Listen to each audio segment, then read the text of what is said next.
20 years. It's been 20 years since a little sponge, created by the great Steven Hillenburg, graced our television screens, and that sponge hasn't slowed down since. I mean, animated adult shows lasting for decades is one thing because, at the very least, they're not restricted. There's much more creative freedom with what they can do.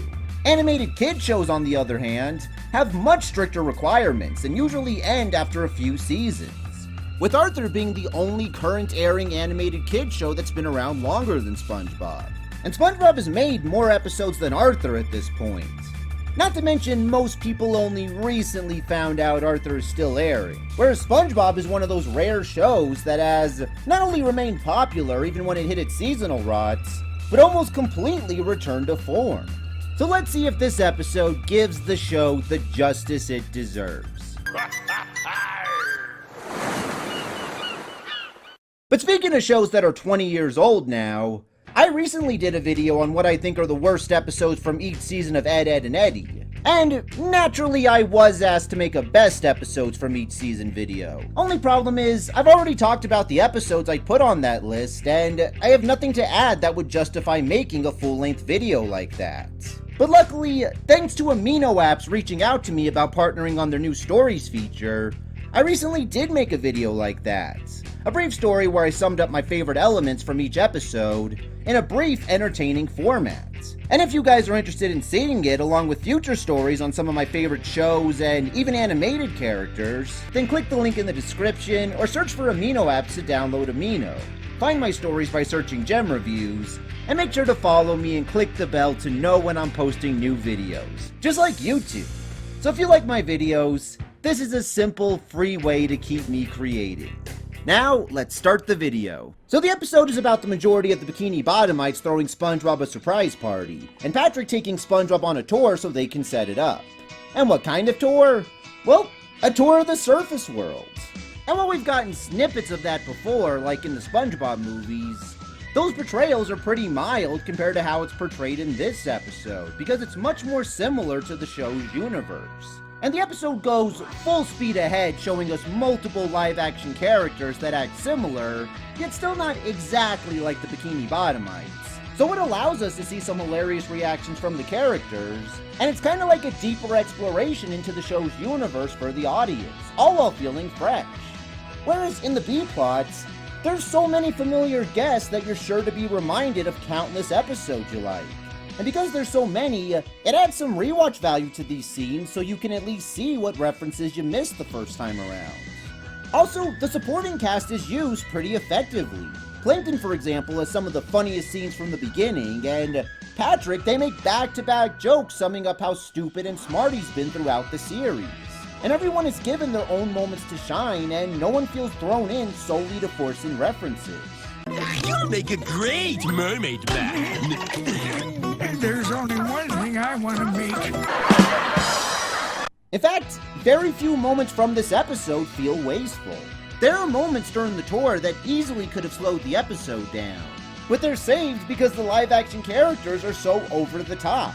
Yeah, David Hasselhoff may have been a motorboat in the first movie, but that's got nothing on a bean-obsessed crowd with a bean-obsessed mascot playing trivia involving beans. It's one of the most entertaining scenes from the episode. But you know why it works? 'Cause beans make you fart? You wish it was that easy. No, it's 'cause freaking Kale Mitchell from Keenan and Kel plays the mascot. The dude who made Who Loves Orange Soda a classic quote because of his over-the-top performance is playing a crazy bean-obsessed guy. Can you say ideal casting? I mean, he makes this whole segment fun. Beans, good for your heart. They make you strong. They make you smart. When I eat beans, I squeal. I eat beans with every meal. You do too. Oh, he's good. There's a moment where they go to a regular business office, probably the most boring place on the planet, but thanks to the use of another classic reference, the office is actually the loudest, craziest, most bizarre place in the world. Even the dog in the office is just a dog until the end of the workday. I mean, that's genius. There are also moments when it looks like the tour is about to be in turmoil, which I personally think is unnecessary for a plot like this that's trying to focus more on what the show's done in the last 20 years. But each time, the turmoil has an immediate resolution in the form of a joke. And even if it wasn't that funny, it at least never feels like it sticks around too long to where it drags the episode down.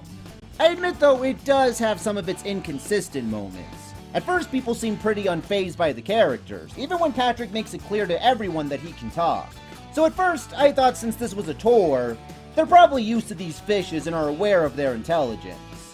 But a few scenes later, someone thinks they're just an aquarium tank and puts them in a pet shop. But even though it's a bit forced, the scene they get out of it still feels like it has a purpose. It feels like a retelling of the gift shop scene from the first SpongeBob movie. And the changes they make to it are both funny and portrayed in a different style.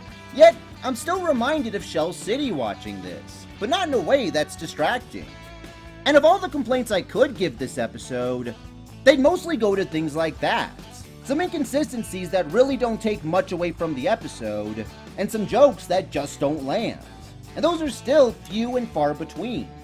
Overall, the episode flows very well. Even the majority of the celebrity cameos are only thrown in at the end, and I don't know how people felt about that, but I think that was the only way they could have done it that wouldn't have felt like they were just forcing them in for the name alone. And that keeps the celebrities from overshadowing the episode's main focus, the celebration of SpongeBob. Almost every second of it pays homage to the show throughout its 20 years, and highlights its most recognizable features.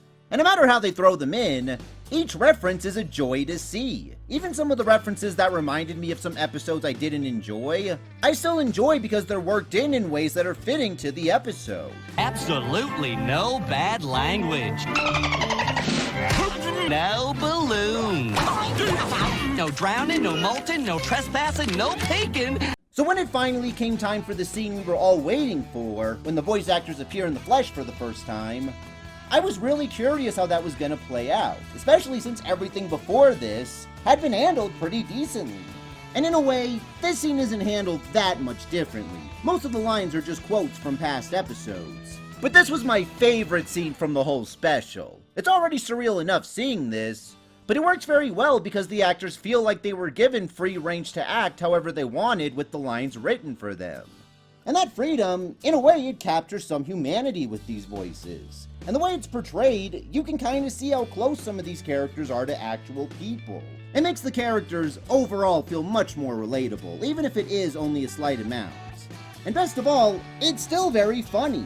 Every second watching them feels like I have both live action and animated vision. It's just a blast. You'll be having the number 3 with cheese. Oh, that's what I was gonna order.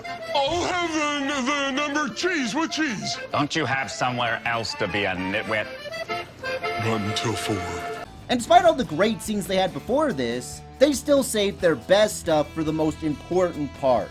Already a massive improvement over something like Truth or Square, for example, where the live action shots feel forced as hell and Patchy feels like he has no purpose to be on screen as long as he is. Well, SpongeBob, for one, will be on the show. Oh, Tom Kenny, the voice of SpongeBob? Who? And that leads me to Patchy. He actually isn't in it that much. Hell, if anything, he's mostly used as an added topping to try to make the humor a little stronger. And I really like that. It's honestly a suiting role for him. That's amazing! Excuse me. You ran over my foot! Yeah, I don't think so. And the reveal of his gift to SpongeBob, honestly, it's a very satisfying ending. It's creative, it's fun, and it ends the episode on an enjoyable note that I think is capped off nicely with the thanks to Steven Hillenburg. And while I know Nick's loyalty to him has been, well, you already know, I'm still happy there's a thank you to him, because there's no doubt in my mind that the show became what it is because of him. Not just that he created it and helped get it going, but he virtually resurrected it when it went downhill after his departure. To me, that sentence is every single SpongeBob fan watching this episode, because every one of us had a large part of our childhood made by him. Whether it was those there from the start, or those who found the show during its dark ages. And for a show that's been on for so long with so many ups and downs, I think this was a pretty fitting celebration of all that. Everything here felt like a nice blend of nostalgia, surrealism, charm, insanity, and entertainment, just like the show. Well, it's not gonna hold up for everyone, as it is kinda just a straightforward episode with little plot and relies heavily on its references. But for me, no matter how many times I see them, they're gonna forever serve as a reminder of the journey I've been on with this show.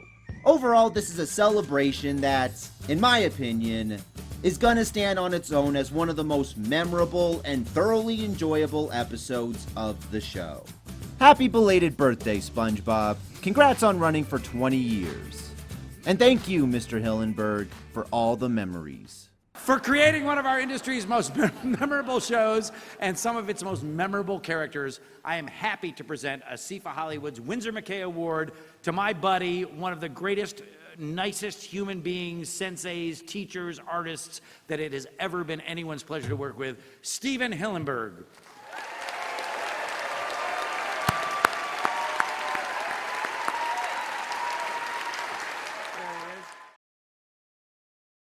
This episode excels in ways that the infamous seasons always had trouble doing, and it's one of the few that managed to do that, yet never seems to be remembered.